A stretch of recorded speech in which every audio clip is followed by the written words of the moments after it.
റഷ്യയുടെ കേഴ്സ്ക് റീജിയണിൽ ഉക്രൈന്റെ ആക്രമണം അല്ലെങ്കിൽ റഷ്യൻ ബോർഡറിനുള്ളിൽ കയറിയ ഉക്രൈൻ സൈന്യത്തിന്റെ മുന്നേറ്റമെന്നത് ഇപ്പോഴും തുടരുകയാണ്. റഷ്യ എത്ര തന്നെ ഞങ്ങൾ ഡിഫൻഡ് ചെയ്തു, ഞങ്ങൾ ഉക്രൈൻ സൈനികർക്ക് നാശനഷ്ടങ്ങൾ വരുത്തി എന്ന് പറഞ്ഞാലും ഇപ്പോഴും റഷ്യയുടെ സൈനികരെ കൊണ്ട് റഷ്യൻ ബോർഡറിനുള്ളിലേക്ക് നുഴഞ്ഞു കയറി ആക്രമണം നടത്തുന്ന ഉക്രൈൻ സൈനികരെ മുഴുവനായും പുറത്തേക്ക് എത്തിക്കാൻ സാധിച്ചിട്ടില്ല. ഇപ്പോ പ്രശ്നങ്ങൾ ഈ കേഴ്സ്ക് റീജിയണും കഴിഞ്ഞ് അതിനടുത്തുള്ള ലിപെറ്റ്സ്ക് വരെയും പടർന്നിട്ടുണ്ട്. ഈ സ്ഥലത്തുള്ള റഷ്യയുടെ ഒരു മിലിറ്ററി ബേസിനെ ഉക്രൈൻ നടത്തിയ ഡ്രോൺ ആക്രമണത്തിലൂടെ വലിയ നാശനഷ്ടങ്ങൾക്ക് വിധേയമാക്കി. അവിടെ പ്രശ്നം എത്രത്തോളം വലുതാണ് എന്ന് നോക്കിയാൽ ആ ഭാഗം മുഴുവനും ഒരു റെഡ് അലർട്ട് നൽകുകയും അവിടെയുള്ള ജനങ്ങളെ പുറത്താക്കുന്ന പണികൾ റഷ്യ ഏർപ്പെടാനും തുടങ്ങി. അപ്പോൾ യുദ്ധമെന്നത് ഈ ഉക്രൈനിൽ നിന്നും പതിയെ പതിയെ റഷ്യയിലേക്ക് വരാൻ തുടങ്ങി. കേഴ്സ്ക് റീജിയനെ ലക്ഷ്യമിട്ട് ഹിറ്റ്ലർ ചെയ്ത ഒരു വലിയ തെറ്റ് സെലൻസ്കി ചെയ്തുകൊണ്ടിരിക്കുകയാണ്.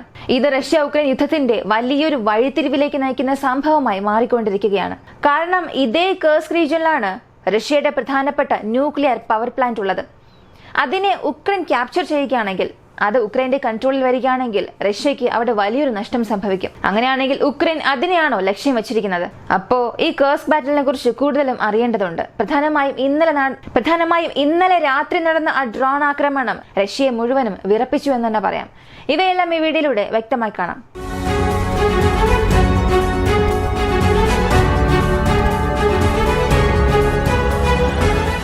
കേഴ്സ്ക് റീജിയനെ സംബന്ധിച്ച് കഴിഞ്ഞ 2 ദിവസമായി ഉക്രൈൻ സൈനികർ അകത്തേക്ക് കടന്ന് റഷ്യ ഉക്രൈൻ ബോർഡർ കഴിഞ്ഞ് ആ ലൈൻ കടന്ന് 10 കിലോമീറ്റർ വരെയും അകത്തേക്ക് നുഴഞ്ഞു കയറി ആ 10 കിലോമീറ്റർ ടെറിട്ടറിയെയും ഇപ്പോ ഇവരുടെ നിയന്ത്രണത്തിലാക്കി എന്നും പറയുന്നു. റഷ്യയുടെ സെക്യൂരിറ്റി ഫോഴ്സസ്, റഷ്യയുടെ ആർമി ചീഫ് ഇവരെല്ലാവരും പുടിനുമായി സംസാരിച്ചു. ആ ഒരു കോൺഫറൻസിൽ പറഞ്ഞത്, ഞങ്ങൾ ഉക്രൈൻ സൈനികരുടെ മുന്നേറ്റത്തെ തടഞ്ഞു, എത്രയും പെട്ടെന്ന് ഉക്രൈനെ റഷ്യൻ ബോർഡറിൽ നിന്നും തിരികെ അയക്കുമെന്ന് ഒരു ഉറപ്പ് റഷ്യൻ പ്രൈം മിനിസ്റ്റർ പുടിന് നൽകി. എന്നാൽ യുദ്ധകളത്തിൽ നിന്ന് വരുന്ന വീഡിയോ ക്ലിപ്സ് നോക്കുമ്പോൾ ഉക്രൈൻ വീണ്ടും മുന്നേറുന്നത് പോലെയാണ് തോന്നുന്നത്. കാരണം ഒരുപാട് സ്ഥലങ്ങളിൽ റഷ്യയുടെ സൈനികരെ പ്രിസണർ ഓഫ് വാഴ്സ് ആയി ക്യാപ്ചർ ചെയ്യാൻ തുടങ്ങി. പെട്ടെന്ന് ഒരു 10 പേരുള്ള സ്ഥലത്ത് അവരെ ചുറ്റി ഒരു 50 ഉക്രൈൻ സൈനികർ ചുറ്റി വളയുകയാണെങ്കിൽ റഷ്യൻ സൈനികരും മറ്റു മാർഗമില്ലാതെ സറണ്ടർ ആകുന്ന ഫൂട്ടേജസും പുറത്തുവരാൻ തുടങ്ങിയിട്ടുണ്ട്. സത്യത്തിൽ ഇങ്ങനെ സംഭവിച്ചിട്ടുള്ളതാണ്. ഇതൊക്കെ സംഭവിച്ചു എന്നുണ്ടെങ്കിൽ റഷ്യയുടെ സെക്യൂരിറ്റി ഫോഴ്സിന് അവിടെ വലിയൊരു നഷ്ടമുണ്ടായി എന്നാണ് അർത്ഥം. അതുമാത്രമല്ല, ഈ 10 കിലോമീറ്റർ മുന്നേറി എന്നത് എല്ലാവരും അംഗീകരിച്ചൊരു കാര്യമാണ്. റഷ്യ ഒഴികെ മറ്റെല്ലാ നാടുകളും പറഞ്ഞു. പ്രധാനമായും യുദ്ധത്തെക്കുറിച്ച് പഠിക്കുന്ന ഒരുപാട് സംഘടനകൾ, മറ്റു പല ഇന്റൽ റിപ്പോർട്ട്സ് എല്ലാം ഇത് ഉറപ്പിച്ചു. മിനിമം 10 കിലോമീറ്റർ എങ്കിലും റഷ്യൻ ടെറിട്ടറിക്കുള്ളിൽ ഉക്രൈൻ സൈന്യം മുന്നേറിയെന്ന്. എന്നാൽ പകരം റഷ്യ ഇതിനെ എങ്ങനെയാണ് തിരിച്ചടിക്കുന്നത്, എങ്ങനെയാണ് ഉക്രൈൻ സൈനികരെ ഹോൾഡ് ചെയ്യുന്നതെന്ന് ചോദിച്ചാൽ മാസീവായ എയർ സ്ട്രൈക്കിലൂടെ. മിസൈൽ സ്ട്രൈക്ക് മാത്രമല്ലാതെ മാറി മാറി ഉക്രൈന്റെ ട്രൂപ്സ് എവിടെയെല്ലാമാണ് ഉള്ളത് അവിടെയെല്ലാം കൂടുതൽ എയർഫോഴ്സിനെ ഉപയോഗിച്ച് അവരുടെ ആക്രമണം നടത്തുകയാണ്. പ്രധാനമായും ഈ സുധ ഭാഗത്തെ ചുറ്റിയുള്ള 4000 പേരെയോളം ഇപ്പോൾ ഇവാക്യുവേറ്റ് ചെയ്തതായി ആ റീജിയണിലെ ഗവർണർ പറഞ്ഞു. ഈ ഒരു സ്ഥാനത്ത് ഇതിപ്പോ റഷ്യയാണോ ചെയ്യുന്നത്, ഉക്രൈൻ ആണോ ചെയ്യുന്നത് എന്നൊരു സംശയം പോലും പലർക്കുള്ളിലും വന്നിട്ടുണ്ടാകും. ആ ഒരു രീതിയിലാണ് പ്രശ്നങ്ങൾ പോകുന്നത്. കാരണം ഇത്രയും ദിവസം യുദ്ധം എന്നത് യുക്രൈനുള്ളിലായിരുന്നു. പക്ഷെ പെട്ടെന്ന് അതിന്റെ ദിശ മാറിയതുപോലെ റഷ്യയുടെ ഫ്രണ്ട് ലൈനിൽ നിന്നും അവരുടെ ശ്രദ്ധ തിരിക്കാനായി സെലൻസ്കിയുടെ സൈന്യം ഇപ്പോൾ റഷ്യയ്ക്കുള്ളിൽ ആക്രമണം നടത്താൻ തുടങ്ങി. ഇത്രയും ദിവസം സെലൻസ്കി ഇതിനെക്കുറിച്ച് ഒന്നും സംസാരിച്ചിട്ടില്ല.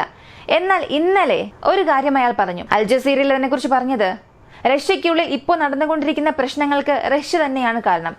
ഉക്രൈനെ കൊണ്ട് എന്ത് ചെയ്യാൻ കഴിയുമെന്നുള്ളത് ഇപ്പോൾ റഷ്യക്ക് മനസ്സിലായിട്ടുണ്ടാകും. ഇങ്ങനെ ഇതെല്ലാം ഇൻഡയറക്റ്റായി പറഞ്ഞതാണ്. ഡയറക്റ്റായി ഞങ്ങളാണ് ആക്രമിച്ചത് എന്നൊന്നും പറഞ്ഞിട്ടില്ല. അങ്ങനെ ഞങ്ങൾ ആക്രമിച്ചു എന്ന് പറഞ്ഞാൽ അതിന്റെ പ്രത്യാഘാതങ്ങൾ മറ്റൊന്നായിരിക്കും. അങ്ങനെ പറഞ്ഞാൽ റഷ്യയുടെ പ്രതികരണം എങ്ങനെയായിരിക്കുമെന്ന് എല്ലാവർക്കും അറിയാം. അതിനാൽ ഇൻഡയറക്റ്റായി ഒരു കാര്യം കൺഫേം ചെയ്തു. റഷ്യയ്ക്കുള്ളിൽ ഇപ്പോൾ നടന്നുകൊണ്ടിരിക്കുന്ന പ്രശ്നങ്ങൾക്ക് റഷ്യ തന്നെയാണ് മൂലകാരണം. ഉക്രൈനെ കൊണ്ട് റഷ്യയെ എങ്ങനെ സമ്മർദ്ദത്തിലാക്കാൻ സാധിക്കും, റഷ്യയ്ക്ക് ഉക്രൈനെ എന്ത് ചെയ്യാൻ സാധിക്കും എന്നുള്ളതിനെല്ലാം ഇതൊരു ഉദാഹരണമായി മാറിയിട്ടുണ്ട് എന്ന് അയാളും ഈ ഒരു ആക്രമണത്തെക്കുറിച്ചുള്ള ഒരു അഭിപ്രായം പറയാൻ തുടങ്ങി. കൂടാതെ ഇപ്പോൾ വരെയും 350 ഉക്രൈൻ സൈനികരെ ഈ കേഴ്സ്ക് ബാറ്റിൽ വെച്ച് കൊന്നതായി റഷ്യയും ഒരു ഔദ്യോഗികമായ അറിയിപ്പ് നൽകി. ഈ ഒരു ആക്രമണത്തെ കേഴ്സ്ക് 2.0 ബാറ്റിൽ എന്നാണ് പറയുന്നത്. 2.0 എന്നാണെങ്കിൽ അപ്പോ ഇതിനു മുൻപ് ഇതുപോലൊരു സംഭവം നടന്നിട്ടുണ്ട് അല്ലെ? അതേതാണെന്ന് നോക്കിയാൽ 1943 റഷ്യയെ ആക്രമിക്കാൻ വേണ്ടി ജർമ്മനി, നാസി ജർമ്മനിയിലെ സൈന്യം വരുന്നു. ഒരു വലിയ സൈന്യം വരുന്നു. 9 ലക്ഷം സൈനികർ, 4000 ടാങ്ക്സ്, 1500 ആർമഡ് വെഹിക്കിൾസ്, ഇങ്ങനെ വലിയൊരു പടയെ കൊണ്ടുവന്ന് 240 കിലോമീറ്ററോളം നീളമുള്ള ഡിഫൻസീവ് ലൈനെതിരെ ഈ ജർമ്മനി യുദ്ധത്തിനായി വരുന്നു. എങ്ങനെയെങ്കിലും റഷ്യയുടെ ആ ലൈൻസിനെ തകർക്കണം, റഷ്യയെ ആ സ്ഥലത്ത് തകർത്ത് എറിയണം എന്നതിനു വേണ്ടി. സോവിയറ്റ് റഷ്യയെ എങ്ങനെയെങ്കിലും തന്റെ നിയന്ത്രണത്തിലാക്കണം എന്ന് ചിന്തിച്ചുകൊണ്ട് ആ ഒരു ഉദ്ദേശത്തോടു കൂടി കേഴ്സ്ക് എന്ന ഭാഗത്ത് വെച്ച് ലോകത്തിലെ തന്നെ ഏറ്റവും വലിയ ടാങ്ക് അറ്റാക്ക്, ഏറ്റവും വലിയ കാലാൽപ്പട യുദ്ധം എന്നത് രണ്ടാം ലോക മഹായുദ്ധ സമയത്ത് നടക്കാൻ തുടങ്ങി. ശരിയായി പറഞ്ഞാൽ ജൂലൈ 5, 1943 നടന്ന ഈ ഒരു യുദ്ധം എന്നത് ഓഗസ്റ്റ് 13 വരെ ഏകദേശം 1 മാസം നീണ്ട ഒരു വലിയ യുദ്ധമായി മാറി. ഇതിൽ സോവിയറ്റ് റഷ്യക്കായിരുന്നു വിജയം ലഭിച്ചത്. അകത്തേക്ക് വന്ന നാസി ജർമ്മനി സൈനികരെ പതിയെ അകത്തേക്ക് വരാൻ അനുവദിക്കുകയും 240 ഫ്രണ്ട് ലൈൻ എന്ന് ഞാൻ പറഞ്ഞല്ലോ, ഇത് റഷ്യയുടെ ഡിഫൻസീവ് ലൈൻ. അതിൽ വെറും 12 കിലോമീറ്റർ മാത്രമേ അവരെ കൊണ്ട് ബ്രേക്ക് ചെയ്യാൻ സാധിച്ചുള്ളൂ. എന്നാൽ അതിനുള്ളിൽ തന്നെ സോവിയറ്റ് റഷ്യയ്ക്കും ഈ ജർമ്മനിക്കും ഇടയിലുണ്ടായ യുദ്ധത്തിൽ ഈ രണ്ട് ഭാഗത്തിനും ഒരുപാട് നഷ്ടങ്ങൾ സംഭവിച്ചു. റഷ്യയുടെ 1500 ടാങ്ക്സ്, മറ്റൊരു ഭാഗത്ത് സോവിയറ്റ് റഷ്യക്കെതിരെ ഉപയോഗിക്കുന്ന നാസി ജർമ്മനിയുടെ 3500 ടാങ്ക്സ്.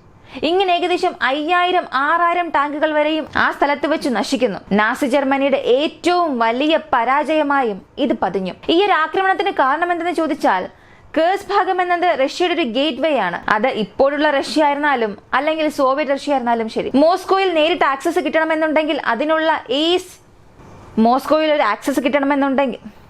മോസ്കോ ആക്സസ് ചെയ്യണമെന്നുണ്ടെങ്കിൽ അതിനുള്ള വളരെ എളുപ്പ വഴി ഇതാണ്.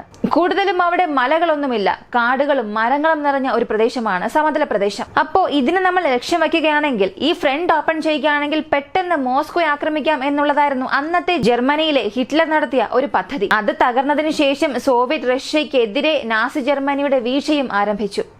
ഇപ്പോൾ അതേ സ്ഥലത്ത്, അതേ ഭാഗങ്ങളിൽ വീണ്ടും റഷ്യയെ ഉക്രൈന്റെ സെലൻസ്കി ആക്രമിക്കാൻ തുടങ്ങി. ഇതിൽ ഈ രണ്ട് ഭാഗങ്ങളിലും, ഈ രണ്ട് കാര്യങ്ങളിലും യോജിക്കുന്ന ഒരു കാര്യമുണ്ട്.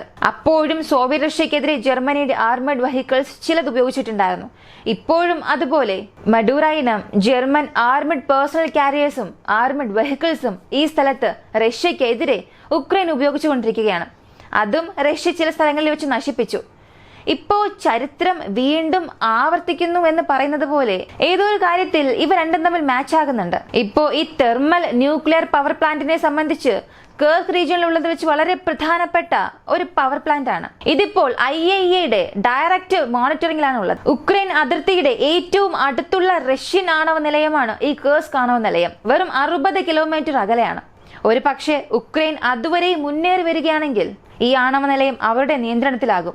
അങ്ങനെ ഒന്ന് സംഭവിക്കുകയാണെങ്കിൽ പിന്നെ റഷ്യയെ കൊണ്ട് ഒരു നെഗോഷിയേറ്റിന് പോലും സാധിക്കില്ല. കാരണം റഷ്യയെ സംബന്ധിച്ച് ഒരു വലിയ തിരിച്ചടിയായി മാറിയിരിക്കുന്നത്, ഒരുപാട് റഷ്യയുടെ വാർ ബ്ലോഗേഴ്സ് തന്നെ പറയുന്നത്, ഈ ആക്രമണത്തെ കുറിച്ചുള്ള ഇന്റൽ ഇൻപുട്സ്, ചാര വിവരങ്ങൾ എന്നത് ഒരുപാട് ദിവസങ്ങൾക്ക് മുൻപേ റഷ്യക്ക് ലഭിച്ചിരുന്നു.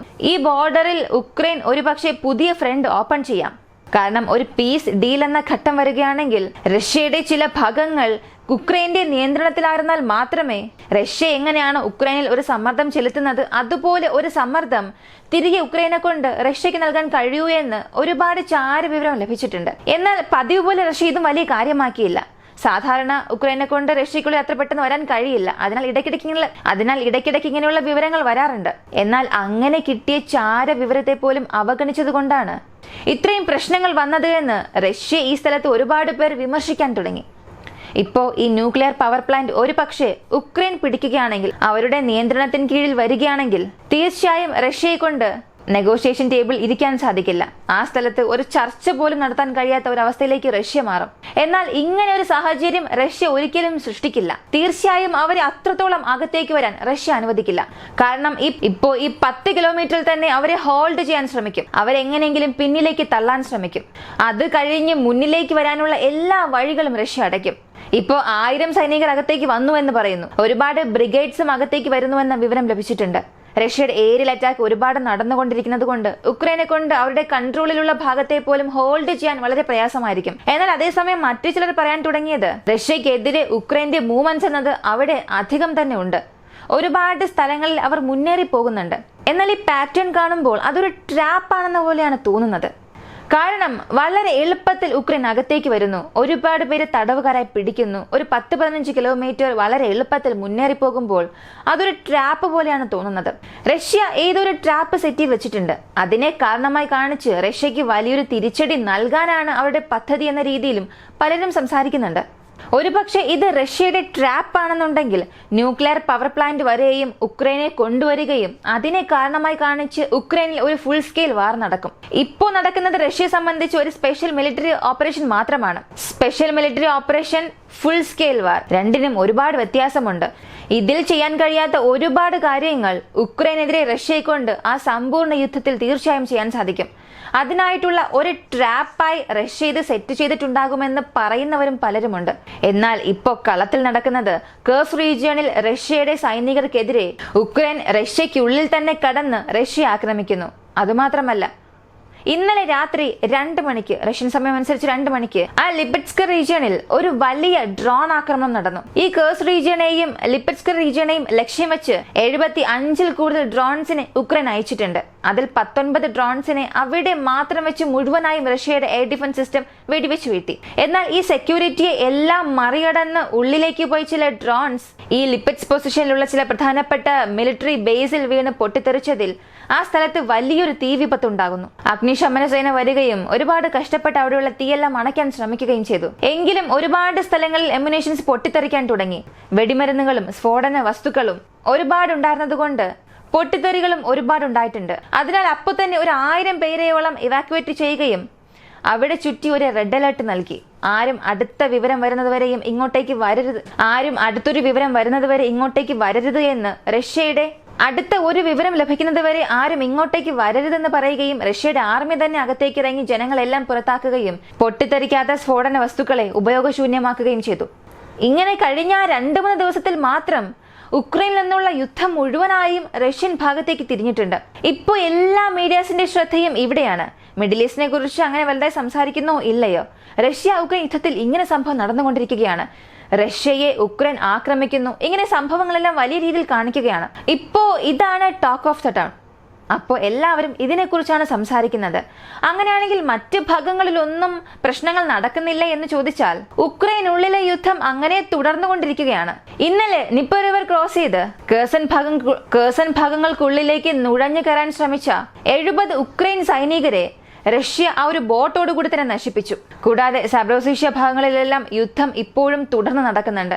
ഒരു ഭാഗത്ത് റഷ്യൻ ടെറിട്ടറിക്കുള്ളിൽ ഉക്രൈൻ നുഴഞ്ഞു കയറി ആക്രമിക്കുന്ന അതേ സമയത്ത് ഉക്രൈന്റെ ടെറിട്ടറി റഷ്യ പതിയെ അവർക്കുള്ളിലേക്ക് മാറ്റുന്നു. ആ ഫ്രണ്ട് ലൈനെ പതിയെ ഉക്രൈന്റെ ഭാഗത്തേക്ക് മാറ്റിക്കൊണ്ടിരിക്കുകയാണ്. വീണ്ടും സ്ഥലങ്ങൾ അവർ കൂടുതൽ ക്യാപ്ചർ ചെയ്ത് മുന്നേറുകയാണ്. ഇപ്പോൾ ഒരു ചോദ്യം വരാം, എന്ത് ധൈര്യത്തിലാണ് അല്ലെങ്കിൽ എന്ത് പദ്ധതിയോടുകൂടിയാണ് റഷ്യയ്ക്കുള്ളിൽ ഉക്രൈൻ കയറിയിരിക്കുന്നത് എന്ന്? അതിന് പ്രധാന കാരണം ഈ നെഗോഷിയേഷൻ ടേബിളിൽ താനായിരിക്കണം യോഗ്യൻ, അല്ലെങ്കിൽ താൻ പറയുന്നതായിരിക്കണം അവിടെ നടക്കേണ്ടത്. ഈ ഒരു ചിന്തയിലായിരിക്കാം ഉക്രൈൻ ഇപ്പോൾ ഇങ്ങനെയെല്ലാം ചെയ്യുന്നത്. എന്നാൽ സത്യത്തിൽ ഇതൊരു ട്രാപ്പ് ആണെങ്കിൽ ഉക്രൈന് വരാൻ പോകുന്ന ദിവസങ്ങളിലായിരിക്കും പ്രശ്നങ്ങൾ അധികമാകാൻ പോകുന്നത്. ഇപ്പോൾ ഈ മിലിറ്ററി ബേസ് ആക്രമണത്തെ തുടർന്ന് മോസ്കോയ്ക്കുള്ളിൽ ഒരു എമർജൻസി മീറ്റിംഗ് നടത്തി. അതേസമയം ക്രീമിയൻ കടൽ ഭാഗങ്ങളിലും 8 അൺമാൻഡ് ബോട്ട്സിനെ നശിപ്പിച്ചുവെന്ന് റഷ്യയുടെ മിനിസ്ട്രി ഓഫ് ഡിഫൻസ് ഒരു വിവരം നൽകി. ഇപ്പോൾ ഈ ഒരു ഭയം, സംഘടനകൾ എന്നതിനപ്പുറം ഒരു സമ്പൂർണ്ണ യുദ്ധം റഷ്യയ്ക്കും ഉക്രൈനും നടുവിൽ തുടങ്ങാനുള്ള എല്ലാ സാധ്യതകളും ഉക്രൈൻ തുടങ്ങി വെച്ചിട്ടുണ്ട്. അതിലും സെലൻസ്കി ഇതിനെക്കുറിച്ചുള്ള ഒരു കമന്റ് നൽകിയതാണ് വളരെ വൈറലായി മാറിയിട്ടുള്ളത്. ഈ ഒരു വീഡിയോയെ കുറിച്ചുള്ള നിങ്ങളുടെ അഭിപ്രായം കമന്റിൽ പറയുക. വീഡിയോ ഇഷ്ടമായ ലൈക്ക് ചെയ്യുക, ഷെയർ ചെയ്യുക. നമ്മുടെ ചാനൽ ആദ്യമായി കാണുന്നവരാണെങ്കിൽ മറക്കാതെ സബ്സ്ക്രൈബ് ചെയ്ത് സപ്പോർട്ട് ചെയ്യുക. മറ്റൊരു വീഡിയോയുമായി വീണ്ടും കാണാം.